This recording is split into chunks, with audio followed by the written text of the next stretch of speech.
Hello, નમસ્કાર વિદ્યાર્થી મિત્રો. હું છું નિકુલ સિણોજિયા અને સ્વાગત છે આપ દરેકનું આપણી યુટ્યુબ ચેનલ પર. આપણે વાત કરી રહ્યા છીએ ધોરણ 10 વિષય વિજ્ઞાન અને ટેકનોલોજીની અંદર ચેપ્ટર નંબર 1 રાસાયણિક પ્રક્રિયાઓ અને સમીકરણોમાં, જેમાં આપણે 5 જેટલી રાસાયણિક પ્રક્રિયાઓના પ્રકારો વિશેની વાત કરતા હતા. એમાંથી છેલ્લો પ્રકાર આજે આપણે જોવાનો છે ઓક્સિડેશન અને રિડક્શનની પ્રક્રિયા. તો ચાલો જોઈએ ઓક્સિડેશન અને રિડક્શન કોને કહેવાય તેની વાત. હવે એક નોર્મલ વિચારવા જેવી વસ્તુ અહીંયા એ છે કે આ બંને શબ્દથી તો તમે પરિચિત હશો જ, બરાબર છે. અત્યાર સુધીમાં ગમે તે જગ્યાએ તમારે વિજ્ઞાનની અંદર આ બે જે શબ્દો છે ક્યાંક ને ક્યાંક આવી ગયા હશે, ઓક્સિડેશન અને રિડક્શનની પ્રક્રિયા. તો હવે ખરેખર આ બંને વસ્તુ શું છે એને આપણે આખા ઉદાહરણ અને કમ્પ્લીટ પ્રયોગ સાથે સમજવાનું છે. તો ચાલો વાત કરીએ પ્રવૃત્તિ 1.11 પરથી. તો હવે શું કરવાનું છે ઓક્સિડેશન રિડક્શન સમજવા માટે? તો આશરે 1 ગ્રામ જેટલો કોપરનો ભૂકો કે પાવડર લઈ અને તેને ચાઇના ડીશમાં લેવાનો છે આ રીતે. અને આ ચાઇના ડીશમાં લઈ અને તેને શું કરવાનું છે, તેને ગરમ કરવાનું છે. તો બસ બિલકુલ ખાલી એક નાનકડી પ્રવૃત્તિ છે કે એક ચાઇના ડીશની અંદર આ રીતે આપણે આનું વર્ણન કરવું હોય તો કરી શકાય કે એક ત્રિપાઈ સ્ટેન્ડ લઈ, જાળીવાળું એક ત્રિપાઈ સ્ટેન્ડ લઈ અને તેના પર આ રીતે એક ચાઇના ડીશ કે એક વોચ ગ્લાસ પણ કહી શકાય. તો એની અંદર 1 ગ્રામ જેટલો કોપરનો પાવડર કે ભૂકો લેવાનો છે અને તેને બર્નરની જ્યોત વડે ગરમ કરવાનો છે. હવે ગરમ કરીને આપણે એનું અવલોકન કરવાનું છે. તો હવે શું અવલોકન જોવા મળશે એની આપણે નોંધ કરવાની છે. બસ આટલું જ આપણે કરવાનું છે અને આના પરથી આપણને આખો ટોપિક છે એ ક્લિયરલી સમજાઈ જશે. તો ચાલો શરૂ કરીએ. શું કરવાનું છે, શું કીધું છે એની વાત. હવે અહીંયા આપણે અવલોકન કરશું. તો અવલોકન કરતા પહેલા તમને અહીંયા જણાવી દઉં કે કોપર જે છે, તો કોપર છે એ પહેલા શરૂઆતમાં કેવો રંગ ધરાવે છે? તો કે કથાઈ રંગના છે. તો કોપરનો રંગ આપણે અહીંયા નોટ કરી લઈએ કે કોપર છે એ કેવા છે? તો કોપર જે જોવા મળે છે, તો કોપર છે અહીંયા એનો રંગ કેવો છે? તો કે કથાઈ છે. હવે જ્યારે એને ગરમ કરવામાં આવે ત્યારબાદ આપણે એનું અવલોકન કરીએ તો કે અહીંયા કોપરનો જે જથ્થો છે, બરાબર, આ કોપરનો જે જથ્થો છે, દાખલા તરીકે થોડુંક વધારે વ્યવસ્થિત તમને કહું તો ધારો કે આ કોપર છે, આ કોપરને આપણે આ રીતે લઈ લઈએ. ધારો કે આપણી પાસે આ વોચ ગ્લાસમાં કે પાત્રમાં, ચાઇના ડીશમાં રહેલું આ કોપર છે બ્રાઉન રંગનું. હવે જ્યારે એને ગરમ કરીને એનું અવલોકન કરવામાં આવે ત્યારે એની જે ઉપરની સપાટી છે એ ઉપરની સપાટી આપણને કાળા રંગની જોવા મળે છે. તો હવે આ કાળા રંગની બનતી જે સપાટી છે તો એના પાછળનું કારણ શું? તો કે એ જાણીએ છીએ આપણે કે અહીંયા એની સપાટીનો રંગ બદલાવાનું કારણ છે કે એક રાસાયણિક પ્રક્રિયા. તો કે હવે ખરેખર આપણે નોંધવાનું અહીંયા એ છે કે એવી તે વળી કઈ રાસાયણિક પ્રક્રિયા થઈ કે જેના કારણે કોપરની જે સપાટી છે એ કાળા રંગની થઈ જાય છે, કથાઈ રંગમાંથી. તો હવે એના પાછળનું કારણ શું છે? તો કે હવામાંના ઓક્સિજન સાથે અહીંયા રાસાયણિક પ્રક્રિયા થાય છે અને આ રાસાયણિક પ્રક્રિયાને આધારે જ એ સપાટી છે એ કાળા રંગની આપણને જોવા મળે છે. તો અહીંયા આપણું અવલોકન શું હશે? તો કે કોપરની જે સપાટી છે એ કથાઈ રંગમાંથી, એટલે કે કથાઈ રંગમાંથી શેમાં રૂપાંતર પામે છે?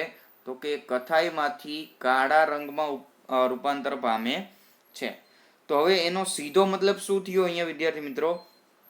કે જો એક કથાઈમાંથી કાળા રંગમાં રૂપાંતર પામે છે તો એના પાછળનું કારણ આપણે જાણીએ છીએ કે કોઈને કોઈ રાસાયણિક પ્રક્રિયા થયેલી હોવી જોઈએ. તો હવે નોંધ કરવાની એ છે કે હવે એ જગ્યાએ કઈ એવી રાસાયણિક પ્રક્રિયા થઈ હશે કે જેના કારણે આપણે અહીંયા એની નોંધ કરી શકીએ. તો અહીંયા તમે જોઈ શકો છો કે વાતાવરણમાંનો જે ઓક્સિજન વાયુ છે એ કોપરના સંપર્કમાં આવવાથી હવે જ્યારે આપણે એને ગરમ કરીએ ત્યારે ઓક્સિજન સાથેની પ્રક્રિયા થાય છે અને પ્રક્રિયા થઈ અને અંતે શું બનાવે છે? Copper oxide. એટલે કે હવે અહીંયા તમને ખ્યાલ આવી ગયો હશે કે આ જે ઉપરની જે સપાટી છે, આ તમે જે અહીંયા જોઈ શકો છો એ કાળા રંગની, તો એ કોપરની જે ઉપરની સપાટી છે તો એ કોપર ઓક્સાઇડની સપાટી છે. મતલબ કે ઉપરનું જે સ્તર છે એ કોપર ઓક્સાઇડનું છે અને એના કારણે જ આ રંગ પરિવર્તન આપણને જોવા મળ્યું છે. તો હવે અહીંયા આ પ્રક્રિયામાં આપણે શું નોંધવાનું છે ખાલી એ કહી દઉં કે કોપરની અંદર ઓક્સિજન ઉમેરાય છે, મતલબ કોપરમાં ઓક્સિજન છે એ ઉમેરાય છે પ્રક્રિયા દરમિયાન. જ્યારે આપણે એને ગરમ કરીએ ત્યારે કોપરમાં ઓક્સિજનનો ઉમેરો થાય છે. હવે આવી જ રીતે હવે આપણને એમ થાય કે ચાલો પ્રક્રિયામાં આપણે બીજું તો કાંઈ નથી કર્યું, ખાલી ગરમ કરવાથી ઓક્સિજન ઉમેરાય છે. તો હવે જો મારે ઓક્સિજન દૂર કરવો હોય તો કે એને પણ ઓક્સિજન દૂર કરી શકાય છે. તો આ જ કોપર ઓક્સાઇડને લઈ, મતલબ કે આપણે જે લીધેલો કોપર ઓક્સાઇડ છે, આપણને ધારો કે પ્રવૃત્તિ દરમિયાન મળતો જે આ કોપર ઓક્સાઇડ છે, હવે આને જ આપણે શું કરીશું તો કે આને જ આપણે ગરમ કરવાનો છે અને એની સપાટી પરથી આપણે હાઇડ્રોજન વાયુ છે એ પસાર કરવાનો છે. મતલબ કે આને આપણે અહીંથી ગરમ કરીએ, ધારો કે આ રીતે આપણે આ કોપર ઓક્સાઇડને હવે કોપર ઓક્સાઇડને ગરમ કરી અને આ જે સપાટી છે આ સપાટીને આપણે કોના પરથી તો કે હાઇડ્રોજન વાયુ H2 વાયુમાંથી પસાર કરવાનો છે. જો એને H2 વાયુમાંથી પસાર કરીએ તો આપણને શું જોવા મળે છે તો કે ફરી પાછો એમાં કોપર ઓક્સાઇડમાં રહેલો જે ઉમેરાયેલો ઓક્સિજન હતો એ ઓક્સિજન છે એ દૂર થઈ જાય છે. તો કે હવે કઈ રીતે શક્ય બને, તો એના માટે નીચે પ્રવૃત્તિ પ્રક્રિયા આપણને આપી છે, જુઓ તમે અહીંયા. તો હવે આ પ્રક્રિયા તમે જોઈ શકો છો કે આ જે પ્રક્રિયા બની, હવે આમાં શું જણાવવામાં આવે છે કે લીધેલો જે કોપર છે એ કોપરમાં ઓક્સિજન ઉમેરવાથી કોપર ઓક્સાઇડ બને છે પેલી પ્રક્રિયામાં.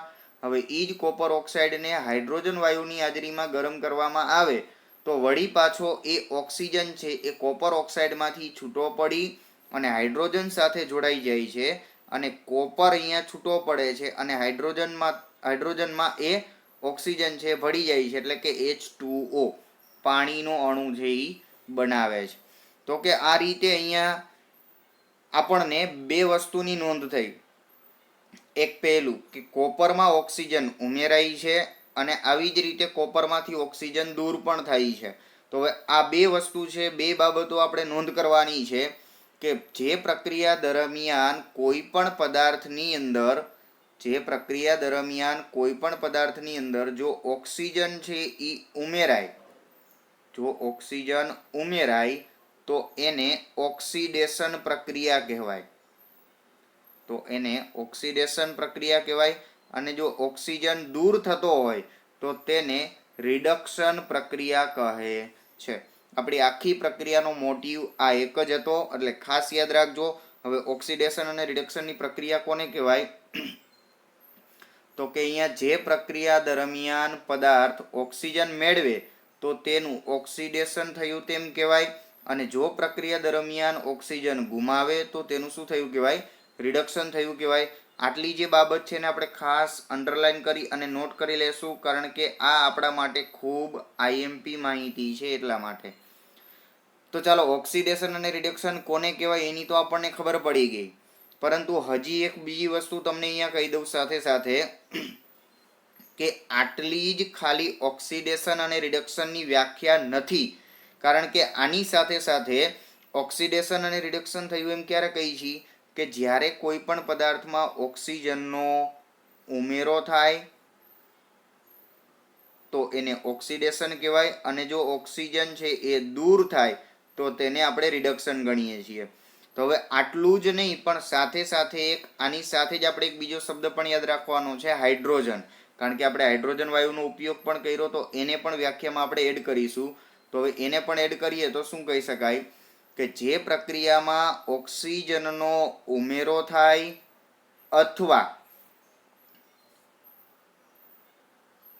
અથવા હાઇડ્રોજન દૂર થાય, આ ખાસ યાદ રાખજો, ઓક્સિજન ઉમેરાય અથવા હાઇડ્રોજન દૂર થાય તો એવી પ્રક્રિયા જે બને એને કેવી કહેવાય તો એને ઓક્સિડેશન પ્રક્રિયા કહે છે. અને આવી જ રીતે જે પ્રક્રિયામાં ઓક્સિજન દૂર થાય અથવા હાઇડ્રોજન ઉમેરાય, તો એવી પ્રક્રિયાને કેવી કહેવાય, રિડક્શન પ્રક્રિયા કહે છે. એટલે આપણે બે વસ્તુ છે, આખી વ્યાખ્યા છે, આ ઓક્સિડેશનની વ્યાખ્યા છે પેલી, આ આપણી બીજી રિડક્શનની વ્યાખ્યા છે. આ બે વ્યાખ્યાને આપણે ખાસ નોટ કરીને રાખશું અલગથી. જો પ્રક્રિયામાં ઓક્સિજન ઉમેરાય અથવા હાઇડ્રોજન દૂર થાય તો ઓક્સિડેશન, જો ઓક્સિજન દૂર થાય અથવા હાઇડ્રોજન ઉમેરાય તો એને કેવી કહેવાય, રિડક્શન. બરાબર છે.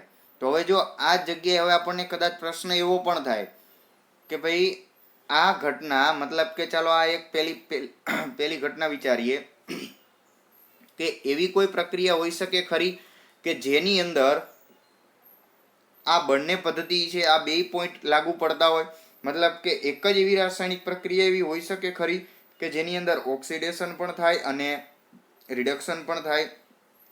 તો કે હા.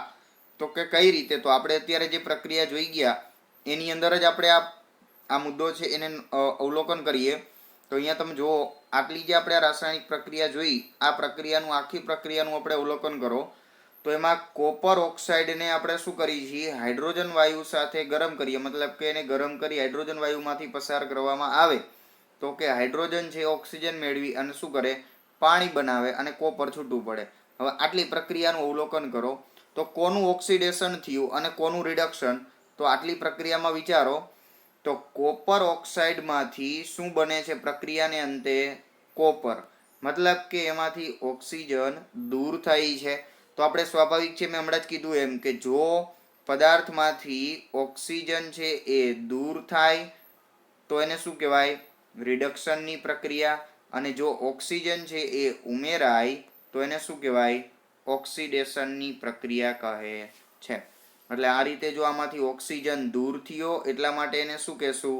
કે કોપર ઓક્સાઇડનું કોપરમાં રિડક્શન થયું તેમ કહેવાય. આવી જ રીતે H2 મતલબ હાઇડ્રોજનમાં પ્રક્રિયાને અંતે ઓક્સિજન ઉમેરાય છે. તો પ્રક્રિયાને અંતે ઓક્સિજન ઉમેરાય છે એટલા માટે શું કહી શકાય? કે H2 નું H2O માં, વાક્ય રચના ખાસ ધ્યાનથી સાંભળજો, H2 નું H2O માં ઓક્સિડેશન થયું તેમ કહેવાય. બરાબર છે?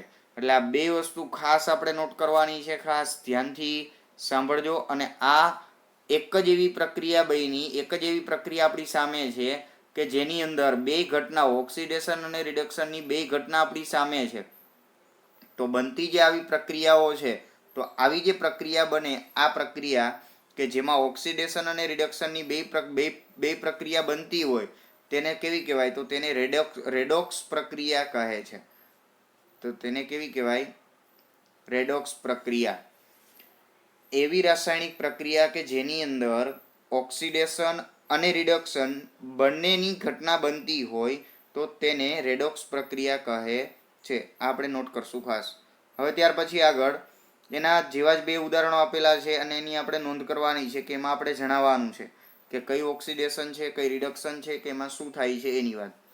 તો ઝીંક ઓક્સાઇડની કાર્બન સાથેની પ્રક્રિયાથી આ નિપજ આપણને મળે છે કે ઝીંક પ્લસ કાર્બન મોનોક્સાઇડ. તો ચાલો આમાં તમે ખાસ, જો તમે આગળનો ટોપિક વ્યવસ્થિત સમજી ગયા છો તો તમે વિડીયોને અહીંયા જ પોઝ કરી અને આ પ્રક્રિયાને સોલ્વ કરવાનો પ્રયત્ન કરો, જેથી કરીને તમને પણ ખ્યાલ આવે કે આપણે ખરેખર સાચી માહિતી સુધી પહોંચી શકીએ છીએ કે કેમ. બરાબર છે? તો ચાલો જોઈએ. ઝીંક ઓક્સાઇડનું કાર્બન સાથે પ્રક્રિયા કરતા ઝીંક અને કાર્બન મોનોક્સાઇડ બને છે. તો હવે તમે અહીંયા જુઓ તો કે શું થાય છે? તો ઝીંક ઓક્સાઇડમાંથી ઝીંકમાં રૂપાંતર પામે છે અને કાર્બન જે છે એ કાર્બન મોનોક્સાઇડમાં રૂપાંતર પામે છે. તો હવે અહીંયા ઝીંક ઓક્સાઇડનું રૂપાંતર ખાલી તમે જુઓ તો ઝીંક ઓક્સાઇડ જે છે એ શું થાય છે? તો કે એમાંથી ઓક્સિજન દૂર થાય છે અને ઝીંક બને છે.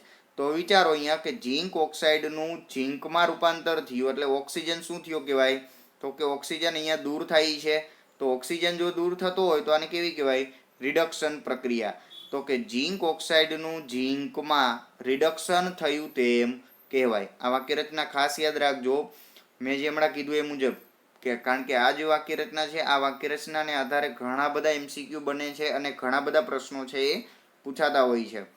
તો ઝીંક ઓક્સાઇડનું ઝીંકમાં રિડક્શન થયું એમ કહેવાય. આવી જ રીતે ચાલો કાર્બનની વાત કરીએ. તો કાર્બનની અંદર ઓક્સિજનનો ઉમેરો થાય છે એટલે કે કાર્બનનું કાર્બન મોનોક્સાઇડમાં શું થયું કહેવાય? ઓક્સિડેશન થયું તેમ કહેવાય. તો આવી જ રીતે એની વાક્ય રચના આપણને આપેલી છે, એ વાક્ય રચનાને પહેલા આરે નોટ કરી લઈએ.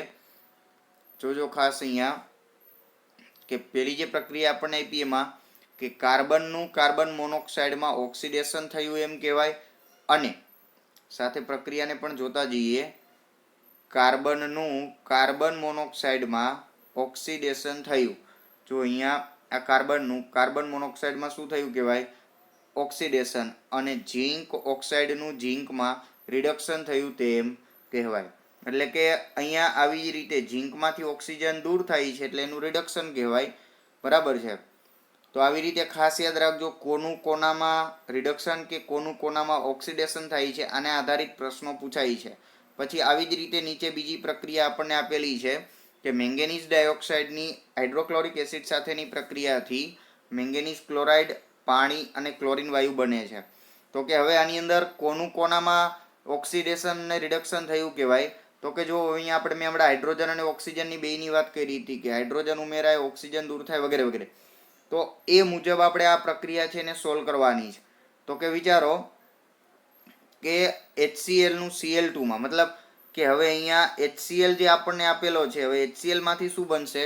તો આખી પ્રક્રિયા છે એને ક્લિયરલી સમજો. અહીંયા તમે તો આખી પ્રક્રિયા છે એને તમે ક્લિયરલી જુઓ તો તમને ખ્યાલ આવશે કે આ HCl માંથી બંધ તૂટી અને એક હાઇડ્રોજન છે એ છૂટો પડે છે. તો કે HCl માંથી હાઇડ્રોજન વાયુ છૂટો પડી અને પાછળ વધે છે કોણ ખાલી? તો કે ખાલી Cl2.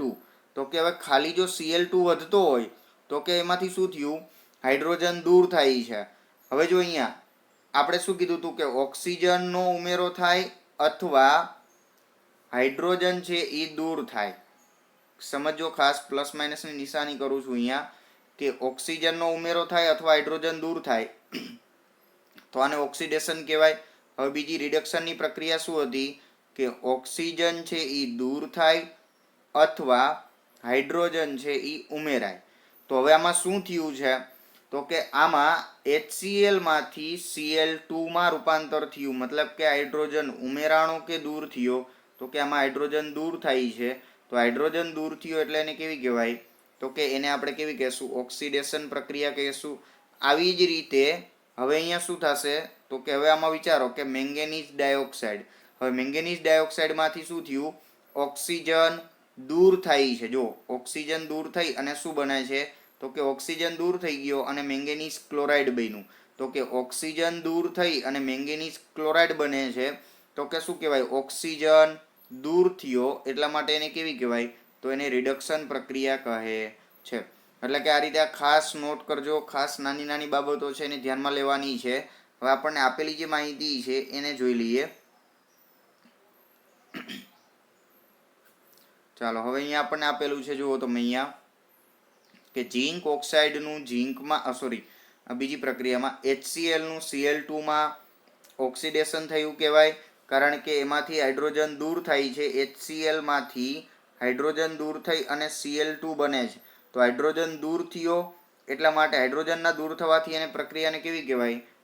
ઓક્સિજન ઉમેરાય અથવા હાઇડ્રોજન દૂર થાય તો ઓક્સિડેશન, એટલે આનું ઓક્સિડેશન થયું કહેવાય. આવી જ રીતે મેંગેનીઝ ડાયોક્સાઇડનું મેંગેનીઝ ક્લોરાઇડમાં રિડક્શન થયું તેમ કહેવાય.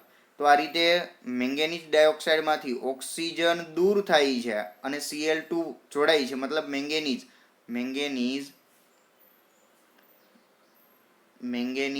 ડાયોક્સાઇડમાંથી મેંગેનીઝ ક્લોરાઇડ MnCl2 બને છે. એટલે ઓક્સિજન દૂર થયો એટલે શું કહેવાય? રિડક્શન થયું તેમ કહેવાય. તો આ રીતે આ જે ઉદાહરણો આપણે જોઈ ગયા, હવે આમાં તમારે યાદ રાખવાનું છે કે ચાલો આપણે 2-3 વસ્તુ ખાસ યાદ રાખવાની છે કે ઓક્સિજન ઉમેરાય અથવા હાઇડ્રોજન દૂર થાય. ઓક્સિજન ઉમેરાય અથવા હાઇડ્રોજન દૂર થાય તો આને કેવી કહેવાય? ઓક્સિડેશન. આવી જ રીતે જો ઓક્સિજન દૂર થાય અથવા હાઇડ્રોજન ઉમેરાય તો આને કેવી કહેવાય? તો આને રિડક્શન પ્રક્રિયા કહેશું અને ઓક્સિડેશન પ્રક્રિયા કહેશું. તો આ ખાસ યાદ રાખજો. અને જો કોઈ પણ એવી રાસાયણિક પ્રક્રિયા બનતી હોય કે જેમાં બે ઘટના બનતી હોય, બંને રાસાયણિક પ્રક્રિયા કોઈ એક જ પ્રક્રિયામાં જોવા મળે તો એને કેવી કહેવાય? તો એને રેડોક્સ પ્રક્રિયા આપણે કહીએ છીએ. એટલે ખાસ અહીંયા નોટ કરજો કે ઉપર દર્શાવેલા ઉદાહરણ પરથી કહી શકાય કે પ્રક્રિયા દરમિયાન જો પદાર્થ ઓક્સિજન મેળવે અથવા હાઇડ્રોજન ગુમાવે તો તે પદાર્થ ઓક્સિડેશન પામે છે. અને જો પ્રક્રિયા દરમિયાન પદાર્થ ઓક્સિજન ગુમાવે અથવા હાઇડ્રોજન મેળવે તો તે પદાર્થ રિડક્શન પામે છે તેમ કહેવાય. એટલે કે આના પરથી આપણે આ ખાસ યાદ રાખવાનું છે, ખાસ ધ્યાનમાં લેજો બાબત. હવે આવી જ રીતે આપણને યાદ કરાવવા માટે આગળની પહેલી જ પ્રવૃત્તિ આપી છે કે જેમાં મેગ્નેશિયમની પટ્ટી હવામાંના ઓક્સિજન સાથે પ્રજ્વલિત જ્યોતથી સળગે છે અને સફેદ રંગના પદાર્થ મેગ્નેશિયમ ઓક્સાઇડમાં ફેરવાય છે. તો આ પ્રક્રિયામાં મેગ્નેશિયમનું ઓક્સિડેશન થયું કે રિડક્શન. હવે સ્વાભાવિક છે કે ઓક્સિજન સાથે જોડાઈ અને મેગ્નેશિયમ ઓક્સાઇડ બનાવે છે. હવે તમને અહીંયા ફરીથી કહી દઉં કે મેગ્નેશિયમની જે પટ્ટી હતી હવામાંના ઓક્સિજન સાથે સંયોજાઈ અને શું બનાવે છે? Magnesium oxide. તો સ્વાભાવિક છે મેગ્નેશિયમમાં ઓક્સિજનનો ઉમેરો થયો એટલે ઓક્સિડેશન થયું એમ કહેવાય. હવે આવી જ રીતે આને આધારિત ઘણા બધા પ્રશ્નો પૂછાય છે, તો એની ચર્ચા આપણે પછી કરીશું. હવે ત્યાર પછીનો આગળનો આપણો ટોપિક છે ક્ષારણ અને ખોરાપણું. આ બે જ છેલ્લા ટોપિક બાકી છે. ત્યાર પછી આપણું ચેપ્ટર છે એ પૂરું થાય છે અને પછી આવશે સ્વાધ્યાય. હવે સ્વાધ્યાયના પ્રશ્નો છે એ પણ આપણે આગળના નેક્સ્ટ લેક્ચરમાં સોલ્વ કરશું. એક એક MCQ સોલ્વ કરતા જશું, પણ સાથે સાથે તો તમે પણ વિડીયો જોવામાં અહીંયા સુધી પહોંચી ગયા હોય તો દરેકે દરેક પ્રશ્નો છે ને જાતે પોતે સોલ્વ કરવાનો પ્રયત્ન કરજો, જેથી કરીને તમને પોતાને પણ ખ્યાલ આવી જાય. અને જો કંઈ પણ મૂંઝવણ કે કોઈ પણ ટોપિકમાં કંઈ પણ એવી ન સમજણ પડે કે કંઈ પણ પ્રશ્ન હોય તો નીચે કમેન્ટ બોક્સમાં તમે જણાવી શકો છો. તો ચાલો આપણા આજના ટોપિક આધારિત જ પ્રશ્ન છે એટલે પહેલાં એને આપણે સોલ્વ કરી લઈએ. પહેલો જ MCQ છે આપણો કે નીચે આપેલા પ્રક્રિયા માટે વિધાનો પૈકી કયા ખોટા છે તે જણાવો. હવે બીજી એક સૂચના હું આપીશ તમને અહીંયા કે જ્યારે આપણે પેપર લખતા હોઈએ ત્યારે ઉતાવળથી ઘણા બધા વિદ્યાર્થીઓ પ્રશ્ન મને આવડે છે એમ માની અને ઉતાવળ કરી બેસીએ છીએ આપણે દરેક. પછી ભલે હું હોય કે તમે હોય દરેક આવી જઈએ એની અંદર. પણ આપણે નોંધ લેવા જેવી બાબત એ છે કે આપણે પ્રશ્ન જ્યારે વાંચીએ ને ત્યારે આપણે ખાસ ધ્યાનમાં લેવાનું છે કે આપણને જે પૂછેલો પ્રશ્ન છે એ પોઝિટિવિટીમાં છે કે નેગેટિવિટીમાં. મતલબ કે આપણને ચાલો જવાબ તો આપણને આવડે છે, પરંતુ હવે 100% જવાબ આપણે સાચો જ લખીએ. ખાસ ધ્યાન લેવાનું છે. જો અહીંયા વાક્યરચના આપી છે કે કયા ખોટા છે. હવે આપણે શું કરીએ ઉતાવળમાં આપણે સાચા કયા છે ટીક કરીને ઓપ્શન ટીક કરી નાખીએ કે જવાબ સાચો છે, પરંતુ એવું કરવાનું નથી. એટલે એવી ભૂલ ન થાય એનું ધ્યાન રાખવાનું છે. તો ચાલો આમાં ખોટા ઓપ્શન શોધવાના છે કે લેડ ઓક્સાઇડની કાર્બન સાથેની પ્રક્રિયાથી લેડ અને કાર્બન ડાયોક્સાઇડ વાયુ બને છે. તો ચાલો સિમ્પલ વસ્તુ થઈ ગઈ. તો અહીંયા આપણે આખી પ્રક્રિયા માનો કે પહેલાં તો આવી પ્રક્રિયા આપી એટલે આપણે ઓપ્શન પહેલાં તો જોવાના જ નહીં. અને પહેલાં આપણે વિચારો કે લેડ ઓક્સાઇડ આપ્યો છે, લેડ ઓક્સાઇડની કાર્બન સાથે પ્રક્રિયા કરો એટલે શું બને છે કે લેડ અને કાર્બન ડાયોક્સાઇડ. તો જો લેડ અને કાર્બન ડાયોક્સાઇડ બને છે તો લેડ ઓક્સાઇડમાં ઓક્સિજનની હાજરી છે, એમાંથી ઓક્સિજન દૂર થાય છે. તો લેડ ઓક્સાઇડનું લેડમાં રિડક્શન થયું તેમ કહેવાય. ખાસ સાંભળજો આપણી વાક્યરચના પ્રમાણે કે લેડ ઓક્સાઇડનું લેડમાં રિડક્શન થયું તેમ કહેવાય. આવી જ રીતે કાર્બન ઓક્સિજન મેળવે છે એટલે કે કાર્બનનું કાર્બન ડાયોક્સાઇડમાં ઓક્સિડેશન થયું તેમ કહેવાય. આ વસ્તુ આપણે જાણીએ છીએ. હવે ઓપ્શન જોઈએ કે લેડ રિડક્શન પામે છે. હવે જોજો લેડ ક્યાં છે તો કે નિપજમાં. હવે લેડ છે એ રિડક્શન પામે છે. હવે લેડ શબ્દનો ઉપયોગ કરીએ ને ત્યારે ખાલી જોજો એની અંદર ખાલી લેડ એટલે પીબી, લેડ એટલે પીબી જ આવે છે. એટલે કે લેડની અંદર ઓક્સિજન છે જ નહીં તો એ રિડક્શન પામે કઈ રીતે? બરાબર ને? તો કે લેડ રિડક્શન નથી પામતું, પણ રિડક્શન કોણ પામે છે રિયલમાં? તો કે લેડ ઓક્સાઇડ. લેડ ઓક્સાઇડનું રિડક્શન થઈ અને લેડ છે એ બને છે. લેડ ઓક્સાઇડ રિડક્શન પામે છે અને લેડ બને છે. એટલે પહેલો જ જે ઓપ્શન છે એ પહેલો જ ઓપ્શન કેવો આવશે? ખોટો. તો પહેલો જ ઓપ્શન અહીંયા તમને કહી દઉં, પહેલો જ ઓપ્શન છે આપણો ખોટો છે. ત્યાર પછી આગળ કાર્બન ડાયોક્સાઇડ ઓક્સિડેશન પામે છે. હવે કાર્બન ડાયોક્સાઇડ છે એ ઓક્સિડેશન નથી પામતું, કારણ કે કાર્બન જે છે એ ઓક્સિડેશન પામે ત્યારે કાર્બન ડાયોક્સાઇડ બને છે. મતલબ કે કાર્બનનું કાર્બન ડાયોક્સાઇડમાં ઓક્સિડેશન થાય છે. એટલે કાર્બનનું જ્યારે ઓક્સિડેશન થાય ત્યારે કાર્બન ડાયોક્સાઇડ બને છે, નહીં કે કાર્બન ડાયોક્સાઇડ ઓક્સિડેશન પામે છે. બરાબર ને? ઓક્સિડેશન ખરેખર ઓક્સિડેશન કોણ પામે છે? તો એ કાર્બન છે. એટલે બીજો ઓપ્શન પણ આપણો અહીંયા ખોટો છે. હવે ત્યાર પછી આગળ કાર્બન ઓક્સિડેશન પામે છે. અત્યારે જ આપણે વાત કરી એમ કાર્બન ડાયોક્સાઇડ ઓક્સિડેશન નથી પામતો, પરંતુ કોણ ઓક્સિડેશન પામે? કાર્બન. તો કાર્બન ઓક્સિડેશન પામે ને કાર્બન ડાયોક્સાઇડ બને છે, એટલા માટે શું કહેવાય? તો કે આ વિધાન જે છે એ સાચું છે. પછી આગળ કે લેડ ઓક્સાઇડ રિડક્શન પામે છે. તો લેડ ઓક્સાઇડ માંથી શું બને? લેડ. ઓક્સિજન દૂર થયો તો મતલબ શું થયું? રિડક્શન. તો કે ભાઈ ચાલો એ ઓપ્શન પણ સાચો છે. તો સી અને ડી ઓપ્શન સાચા છે. હવે અહીંયા ફરીવાર કહી દઉં કે પહેલો અને બીજો ઓપ્શન આપણી સામે કેવા આવ્યા? કે પહેલો ઓપ્શન છે એ ખોટો છે, બીજો ઓપ્શન પણ ખોટો છે, ત્રીજો અને ચોથો ઓપ્શન સાચો છે. એટલે આપણે ઉતાવળમાં શું કરી દઈએ કે આપણે ઉતાવળમાં છે ને ભૂલ કરી બેસીએ અને સાચા ઓપ્શનો સિલેક્ટ કરી નાખીએ. એટલે આપણે પ્રશ્ન ખાસ ધ્યાનથી વાંચજો તો ખ્યાલ આવશે. એટલે આપણો જવાબ આવશે એ અને બી. તો આ રીતના પ્રશ્નો છે સોલ્વ કરતા રહેજો. ધારો કે આ જગ્યાએ ખોટા છે એની જગ્યાએ એવું લખ્યું હોય, આટલો જ ફેરફાર કરે ખાલી પ્રશ્નમાં કે કયા ઓપ્શન સાચા છે. બરાબર, તો આપણો જવાબ શું આવશે? સી અને ડી. ચાલો, આવી જ રીતે આવા ઘણા બધા એમસીક્યુ તમને અલગ અલગ બુકમાં જોવા મળશે, અલગ અલગ પેપરમાં. અને આ જે એમસીક્યુ છે એ બોર્ડની એક્ઝામમાં પૂછાઈ ગયેલો પ્રશ્ન છે, એટલે ખાસ ધ્યાન આપજો આના પર. હવે આવી જ રીતે આપણે શું કરવાનું છે કે આવી જ રીતે આવા જેટલા એમસીક્યુ જેવા પ્રશ્નો હોય એને સોલ્વ કરતા રહેજો અને જાતે સોલ્વ કરવાનો પ્રયત્ન કરજો.